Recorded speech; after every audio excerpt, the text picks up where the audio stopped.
প্রিয় ছাত্রছাত্রী কেমন আছো? আশা করি সকলে ভালো আছো। সামনেই তোমাদের টেট চলে এসেছে, তো তোমাদের সকলকে বলছি যে তোমরা টেটের জন্য কিন্তু খুব ভালো করে প্রস্তুতি নিয়ে যেও, এবং আমার যদি প্রত্যেকটা ভিডিও তোমরা দেখো তাহলে কিন্তু আশা করছি তোমরা অনেকটা উপকৃত হবে।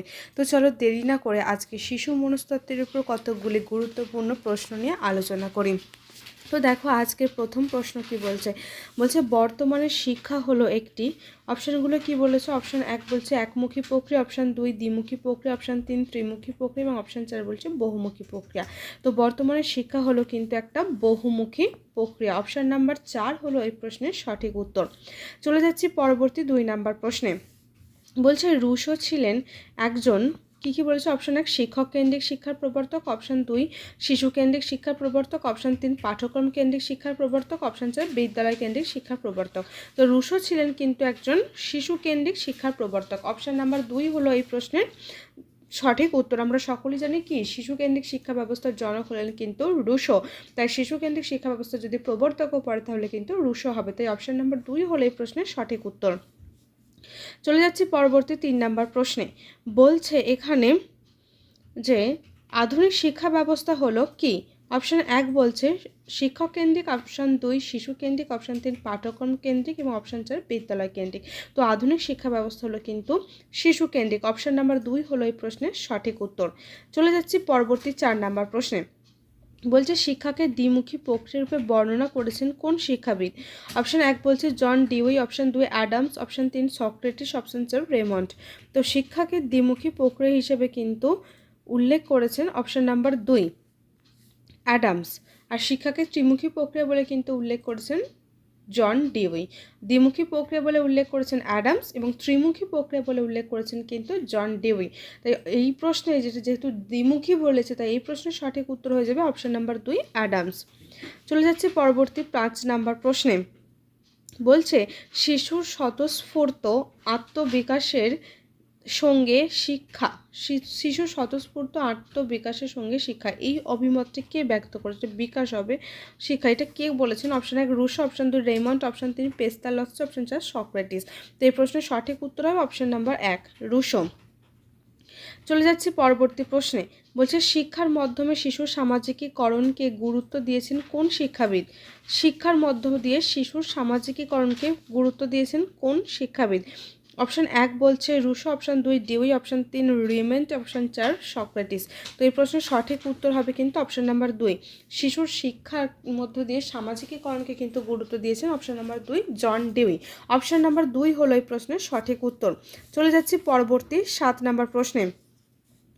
এখানে একটা অভিমত বলেছে, কি বলেছে? যে শিক্ষার একমাত্র উদ্দেশ্য হলো দেশ সেবার জন্য যথাযথ প্রশিক্ষণ এবং জাতির প্রতি শ্রদ্ধা ও ভালোবাসা। এই অভিমতটি কে প্রকাশ করেছেন? Option 1 Raymond, option 2 Kautilya, option 3 Rousseau এবং অপশান 4 পেস্তালস্কি। তো এই প্রশ্নের সঠিক উত্তর হয়ে যাবে অপশান নাম্বার 2 কৌটিল্য।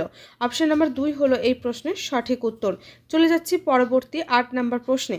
বলছে শিক্ষার উদ্দেশ্য হলো মানুষের অন্তর্নিহিত শক্তিগুলির স্বাভাবিক সুষম ও প্রগতিশীল বিকাশ। এই অভিমতটি কে ব্যক্ত করেছেন? Option 1 Pestalozzi, option 2 Nunn, option 3 Raymont, option 4 John Dewey. তো এই প্রশ্নের সঠিক উত্তর হয়ে যাবে অপশান নাম্বার 1 পেস্তালস্কি।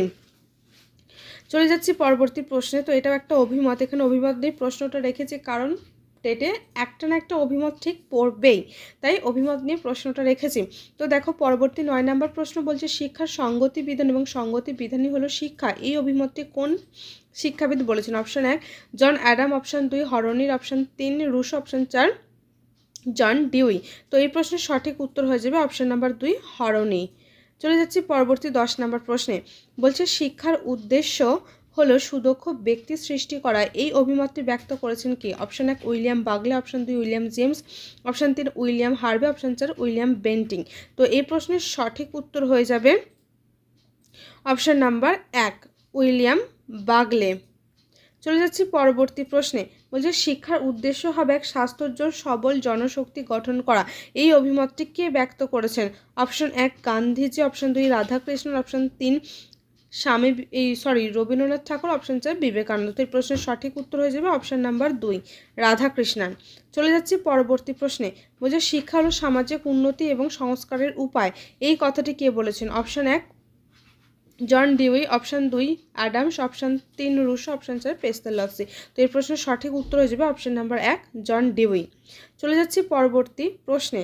বলছে শিক্ষায় প্রকৃতিবাদের প্রবক্তা হলেন কে?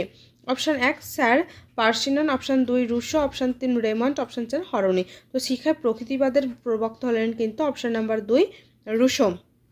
চলে যাচ্ছি পরবর্তী 15 নম্বর প্রশ্নে। বলছে মানব জীবনের ক্ষেত্রে যে জ্ঞান সর্বাপেক্ষা মূল্যবান সেই জ্ঞানকে শিক্ষা বলে অভিহিত করেন কোন মনোবিজ্ঞানী? কি বলেছে আর একবার দেখো ভালো করে। বলছে মানব জীবনের ক্ষেত্রে যে জ্ঞান সর্বাপেক্ষা মূল্যবান সেই জ্ঞানকে শিক্ষা বলে অভিহিত করেছেন শিক্ষাবিদ কি? Option 1 John Dewey, option 2 Herbert Spencer, option 3 John Adams, option 4 পার্সিনার। তো এই প্রশ্নের সঠিক উত্তর হয়ে যাবে option number 2 Herbert Spencer. Option number 2 হলো এই প্রশ্নের সঠিক উত্তর। চলে যাচ্ছি পরবর্তী 16 নম্বর প্রশ্নে। বলছে এখানে যে প্রথাগত শিক্ষার ক্ষেত্রে সর্বাধিক প্রয়োজনীয় হলো কোনটি? কি বলেছে? অপশান 1 দক্ষতা, অপশান 2 অভিজ্ঞতা, অপশান 3 জ্ঞান এবং অপশান 4 অনুভূতি। প্রথাগত শিক্ষার ক্ষেত্রে সবথেকে প্রয়োজনীয় হলো কিন্তু অপশান নাম্বার 3 জ্ঞান। অপশান নাম্বার 3 হলো এই প্রশ্নের সঠিক উত্তর। চলে যাচ্ছি পরবর্তী 17 নম্বর প্রশ্নে। বলছে একটি সমাজের সার্বিক জীবনধারার রূপ হলো কি? অপশান 1 সংস্কৃতি, অপশান 2 উন্নয়ন, অপশান 3 মূল্যবোধ, অপশান 4 সংহতি। একটি সমাজের সার্বিক জীবনধারার রূপ হলো কিন্তু অপশান নাম্বার 1 সংস্কৃতি। অপশান নাম্বার 1 হলো এই প্রশ্নের সঠিক উত্তর। চলে যাচ্ছি পরবর্তী 18 নম্বর প্রশ্নে। বলছে ভাববাদীরা শিক্ষার উদ্দেশ্য হিসেবে যে বিষয়টির উপর জোর দেয় সেটি হলো কি? অপশান 1 আত্মোপলব্ধি, অপশান 2 সঙ্গতি বিধান, অপশান 3 ধর্ম সহিষ্ণুতা এবং অপশান 4 বলছে এখানে আত্মবিসর্জন।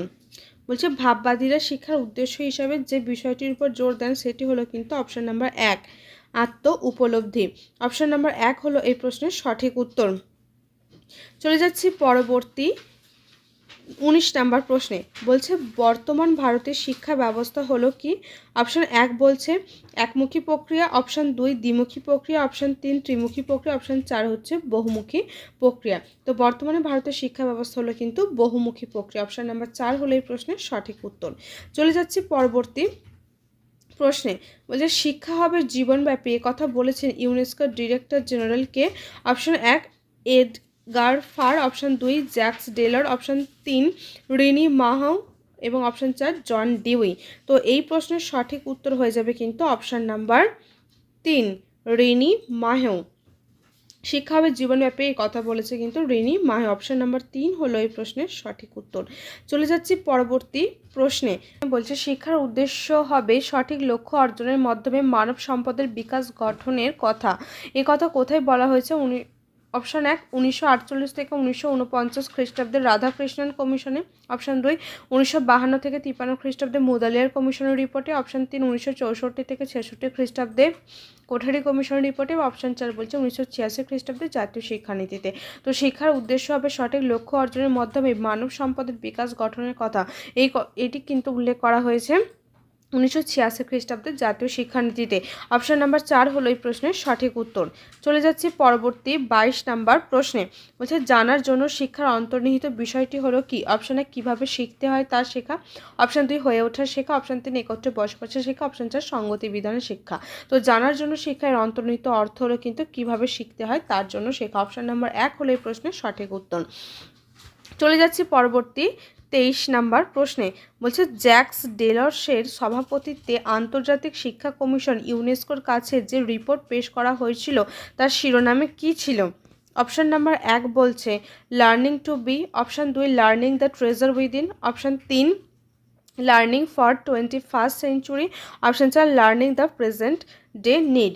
তো জ্যাক্স ডেলর্সের সভাপতিত্বে যে আন্তর্জাতিক শিক্ষার সম্মেলন হয়েছিল সেখানে কিন্তু যে শিরোনাম দেওয়া হয়েছিল তার নাম হলো কি learning the treasure within. Option number 2 হলো এই প্রশ্নের সঠিক উত্তর। চলে যাচ্ছি পরবর্তী 24 নম্বর প্রশ্নে। বলছে শিশুর জীবন বিকাশ ঘটে যার সঙ্গে পারস্পরিক ক্রিয়ার মধ্য দিয়ে, তা হলো অপশান 1 পরিবেশ, অপশান 2 পরিবার, অপশান 3 সমাজ বা অপশান 4 হচ্ছে বন্ধু। তো এই প্রশ্নের সঠিক উত্তর হয়ে যাবে অপশান নাম্বার 2 পরিবার। অপশান নাম্বার 2 হলো এই প্রশ্নের সঠিক উত্তর। চলে যাচ্ছি পরবর্তী 25 নম্বর প্রশ্নে।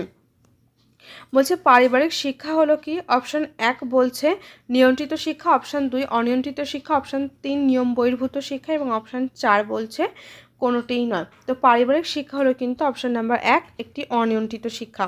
অপশান নাম্বার 1 হলো এই প্রশ্নের সঠিক উত্তর। চলে যাচ্ছি পরবর্তী প্রশ্নে।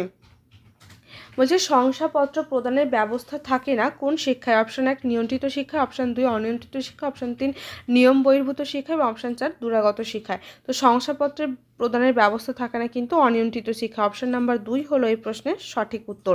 চলে যাচ্ছি পরবর্তী প্রশ্নে। বলছে উদ্দেশ্য ভেদে শিক্ষাকে কয় ভাগে ভাগ করা যায়? অপশান 1 2 ভাগে, অপশান 2 3 ভাগে, অপশান 3 4 ভাগে, অপশান 4 5 ভাগে। উদ্দেশ্য ভেদে শিক্ষাকে কিন্তু ভাগ করা যায় অপশান নাম্বার 2 3 ভাগে। অপশান নাম্বার 2 হলো এই প্রশ্নের সঠিক উত্তর।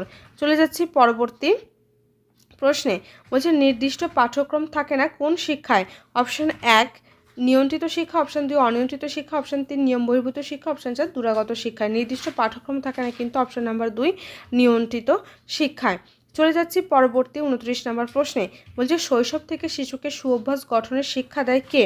অপশান 1 বলছে পরিবার, অপশান 2 বিদ্যালয়, অপশান 3 ক্লাব এবং অপশান 4 হচ্ছে উৎপাদনশীল কেন্দ্র। তো এই প্রশ্নের সঠিক উত্তর হয়ে যাবে কিন্তু অপশান নাম্বার 1 পরিবার। অপশান নাম্বার 1 হলো এই প্রশ্নের সঠিক উত্তর। চলে যাচ্ছে আজকে লাস্ট প্রশ্নে। বলছে অনিয়ন্ত্রিত শিক্ষার সঙ্গে যে তথ্যটি সঙ্গতিপূর্ণ নয় সেটি হলো অপশান 1 নির্দিষ্ট পাঠ্যক্রম থাকে না, অপশান 2 নির্দিষ্ট শিক্ষক থাকে না, অপশান 3 নির্দিষ্ট পাঠ্যপুস্তক থাকে না, অপশান 4 শিক্ষার্থী স্বাধীনভাবে শিক্ষা করতে পারে। তো এই প্রশ্নের সঠিক উত্তর হয়ে যাবে অপশান নাম্বার 1 নির্দিষ্ট পাঠ্যক্রম থাকে না। তো ছাত্রছাত্রীরা এই ছিল আজকের ক্লাস। আশা করছি ক্লাসটা তোমাদের ভালো লাগবে। যদি ভালো লেগে থাকে তাহলে অবশ্যই ভিডিওটা একটি লাইক করো এবং কেমন হয়েছে অবশ্যই কমেন্টে জানিও। যদি ভিডিওটা ভালো লেগে থাকে তাহলে অবশ্যই আমার চ্যানেলটিকে সাবস্ক্রাইব করে আমার পাশে থেকো। সকলের সাথে দেখা হচ্ছে নতুন কোনো ভিডিওতে। সকলে ভালো থেকো, সুস্থ থেকো, ধন্যবাদ।